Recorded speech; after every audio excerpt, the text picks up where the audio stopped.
Assalamualaikum warahmatullahi wabarakatuh.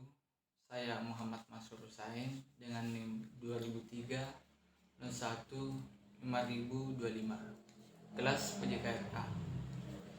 Nah, di sini saya akan mempresentasikan hasil kerja saya, yakni yang berjudul Asas Pengembangan Pendidikan Jasmani di Sekolah.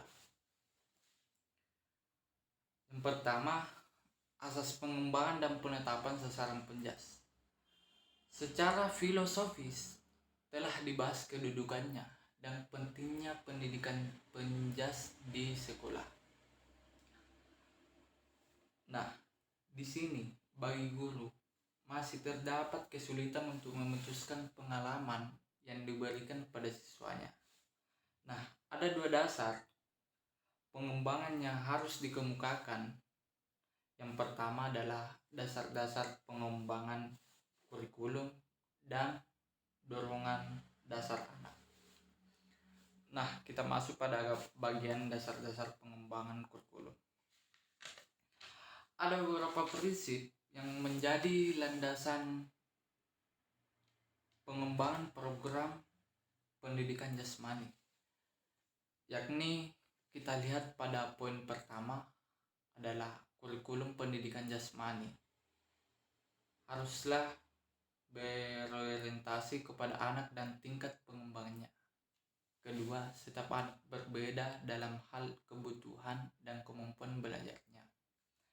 Ketiga, anak harus dilihat sebagai manusia yang utuh. 4. Hal-hal yang berhubungan dengan kebutuhan anak harus diajarkan melalui pendidikan jasmani. Kelima, gerakan merupakan dasar bagi pendidikan jasmani. Dan yang terakhir, pembelajaran harus terjadi melampaui kepentingan sesaat, tapi harus menawarkan keterampilan yang berguna untuk seumur hidup. Nah, kita masuk kepada bagian kedua, dorongan dasar anak. Dorongan dasar anak adalah suatu kegiatan untuk melakukan sesuatu dan menghasilkan sesuatu. Nah, di sini semua anak memiliki perasaan seperti yang kemukakan besar merupakan sifat turunan atau pengaruh lingkungan. Seperti dorongan dasar dikaitkan dengan pengaruh masyarakat, guru, orang tua, dan teman-teman sendiri. Nah, biasanya dorongan dasar ini akan berpola sama pada setiap anak dan tidak dipengaruhi oleh faktor kematangan. Dorongan tersebut niscaya mengarahkan pengembangan kurikulum pendidikan jasmani dan untuk menciptakan program yang sesuai dengan sifat-sifat anak. Selanjutnya, dorongan-dorongan untuk anak seperti dorongan untuk bergerak, dorongan untuk berhasil untuk mendapatkan pengakuan, dorongan untuk mendapatkan pengakuan teman-teman dan masyarakat, dorongan untuk bekerja sama dan bersaing, dorongan untuk kebugaran fisik dan daya tarik, dorongan untuk bertualang, dorongan untuk kepuasan kreatif, dorongan untuk menikmati irama, dorongan untuk mengetahui. Kita masuk kepada bagian B, model orientasi kurikulum dan pendidikan jasmani.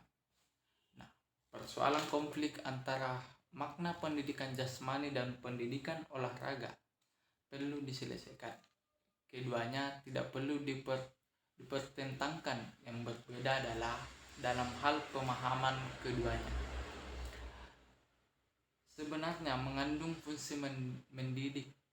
Penyelenggara pendidikan jasmani bisa berbeda karena berbeda dalam rencana kurikulumnya. Model kurikulum.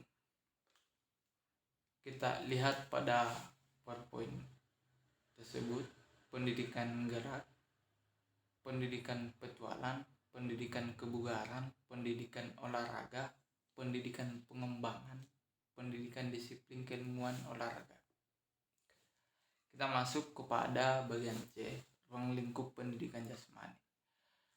Setelah dibahas tentang dasar-dasar pertimbangan sebagai pedoman untuk menyusun program pendidikan jasmani. Ruang lingkup pendidikan jasmani dapat ditentukan. Namun demikian uraian tentang ruang lingkup ini dibatasi dan sifatnya masih umum. Selanjutnya kita masuk kepada pendidikan jasmani. Kemampuan pengelola tubuh. Kemampuan pengelola tubuh merupakan paling dasar yang dikuasai anak bersama dengan pengembangan pengetahuan tubuhnya, termasuk di dalamnya adalah kesadaran tubuh dan geraknya.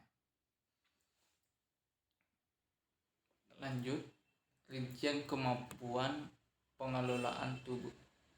Nah, bagian A, kesadaran tubuh, kesadaran ruang, dan bagian C, kualitas gerak. Dan yang kedua, keterampilan dasar. Keterampilan dasar merupakan bentuk keterampilan bermanfaat dan dibutuhkan anak dalam kehidupan sehari-hari. Keterampilan ini merupakan ciri perlengkapan yang penting untuk anak untuk berfungsi dalam lingkungannya, sehingga disebut sebagai keterampilan fungsional. Lanjut. 3. Bagian keterampilan dasar. Nah, ada 3 bagian keterampilan dasar, yakni keterampilan yang pertama, keterampilan lokomotor, yaitu keterampilan yang digunakan untuk menggerakkan atau memindahkan posisi tubuh dari satu ke tempat yang lain. Kedua, keterampilan non-lokomotor, yaitu keterampilan di tempat yang dilakukan tanpa memindahkan tubuh dari satu tempat ke tempat yang lain. Bagian C, keterampilan manipulatif, yaitu keterampilan yang melibatkan kemampuan anak untuk menggunakan bagian tubuh seperti tangan dan kaki untuk memanipulasi benda di luar darinya. Selanjutnya, bagian ketiga, keterampilan khusus yang terspesialisasi. Keterampilan yang terspesialisasi adalah keterampilan yang digunakan dalam berbagai cabang olahraga dan wilayah pendidikan jasmani lainnya. Keterampilan ini meliputi kegiatan dengan peralatan, misalnya senam alat, gerakan-gerakan akrobatik, tarian-tarian, serta permainan khusus atau format sebagai sepak bola, bola voli, bola basket, dan lain-lain. Selanjutnya, D. Arah pengembangan pembelajaran pendidikan jasmani. 5 tujuan, arah, dan sasaran perubahan yang harus terjadi pada anak didik. Yang pertama, murid menjadi sadar akan potensi geraknya. Dan yang kedua, murid dapat bergerak dan terampil baik secara meyakinkan. Ketiga, murid mengerti dan mampu menerapkan konsep-konsep gerak dan mendasar. 4.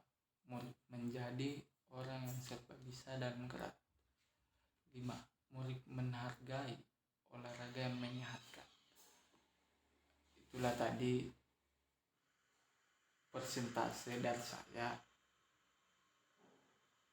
Apabila ada kata-kata yang salah, mohon dimaafkan karena saya ini manusia biasa.